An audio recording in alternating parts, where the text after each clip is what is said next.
All right, welcome to the second ever episode of Tyler's Soapbox, Gears League Tyler's Soapbox, and today I'm going to be doing it on Blair Witch. That is a independent game by Blooper team, I believe is the developer. And right now it's free on Game Pass, and I was looking forward to this game ever since it was announced, but I did finally get a chance to play it, and I'm going to talk about it. I got some awesome things to say about it. This might be maybe a shorter episode of Tyler's Soapbox than it is normally, just because the game is short. So I don't know if I have a lot to say. So basically, just to give you some context, I kind of just picked this up at the heat of the moment. I knew it was going to be a shorter game, and I did kind of have higher expectations than I would with just any other independent game, just because I've seen the trailers for this game. And right off the bat, I'll just say it does not disappoint at all. Right away from the start of the game, I was like immediately engrossed in the story. It was definitely a fun ride. The one downside, I guess, I did notice, and that was, it's not really a downside. I mean, the world's as big as it needs to be to tell the story it tells, but the world is incredibly small.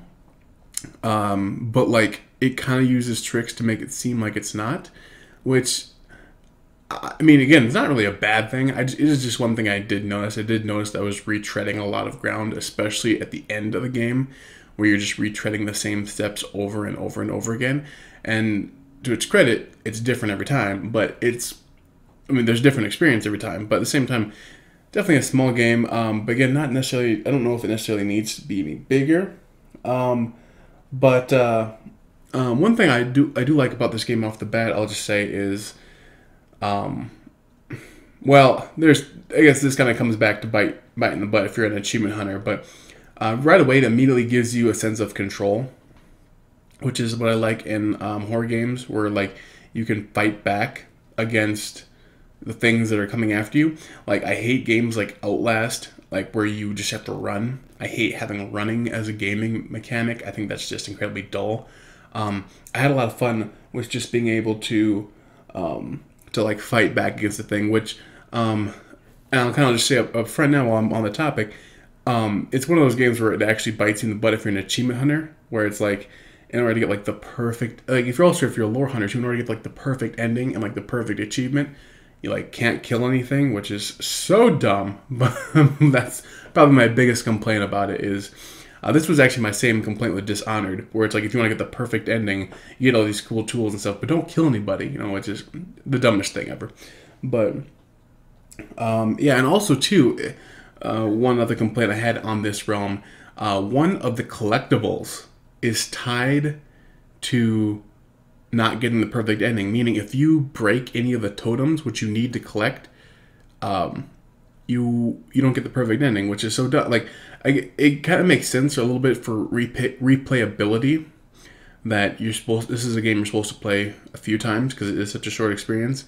At the same time, I don't know. Don't make me fight for my achievement. I mean, make me fight for my achievement, sure, but like, I don't know. I'm not a fan of multiple endings in general, and I especially because also too, I was cognizant that this was gonna have multiple endings, because at the very beginning of the game it makes you it tells you that how you treat your dogs can impact how you act later. So I knew it was gonna have multiple endings, so I did my best to treat the dog well, and I treated him perfectly, and it doesn't even matter. I don't know. It's few complaints, but again, overall great experience for you. So again, kind of going a little bit backwards, I can't stand being helpless in video games, so this game was like perfect. It did feel really a lot like a lot of survival games without kind of like the loot mechanic. Like a lot of other games like Evil Within, I kind of have this like artificial scarcity. There's not really any of that. You are kind of just going along and along the story, and I don't know if necessarily like if you had like replace your batteries, if that would have made the game like scarier or more engaging or anything, but I don't know. It was like it's a game you're gonna finish in like one or two sittings, so overall it's a great experience. I don't think it needed any more than it had. I was just a little bit aware of the things it didn't have compared to traditional horror, survival, but I think that's kind of the point. Is it's not a horror survival; it is just a pure horror experience. The full game, probably start to finish, probably took me like 5 hours. It took me a little bit more because I had to get up and do things, but like basically, essentially one sitting, or I guess technically 2 sittings, I completed the game. I completed the game the same day I started it, so very very good game to play while you maybe. If you're looking for something that's not a big long adventure, I mean it's definitely worth your time for sure. So, but another thing, I guess it was a kind of a complaint, but I feel like I'm complaining a lot. I want to let you know this game is an overall great experience. I will say one complaint I did have again as well is the combat. So the AI isn't the smartest thing in the world. Like your dog companion is like the main companion you have. The combat against like the monsters that you face is like, it's really cool. It's really intense, but it relies on you paying attention to your dog, who's not that bright. Like a lot of the times he'll nail where the location is, but like, because he'll be looking at where the enemy is, and a lot of times I'm just like, he just takes long to get there that like I'm already getting hit by the enemy. I don't know. I don't know if I necessarily like the mechanic of having to rely on an AI to know where to fight, and especially since the AI isn't all that bright. Again, though, there is a way to play the game without fighting anything, which is how you have to do to get the perfect ending anyway. So maybe if you want to play the game like the pacifist way, maybe this isn't even like a complaint for you. I did like the idea of killing the enemies that were coming after me, but teach their own for sure. But yeah, other than that, the ending, I will say, it feels so. The ending is very long. I guess the ending sequence. I guess it depends on how you look at it, but I feel like the game was ending forever. Like like it was taking a little bit to get there. It does it in a very clever way. Like I was at the edge of my seat the entire time. Again, you might take this. I mean, the person playing this game might take this a completely different way than I was. I was kind of just like, I was already. I guess when I already came up to the idea, knowing it was a short game, I guess I was kind of waiting for it to just be done at a certain point at the end, and then it just kind of kept going. But yeah, I don't know. It's good. Definitely an intense thrill ride. I definitely recommend it.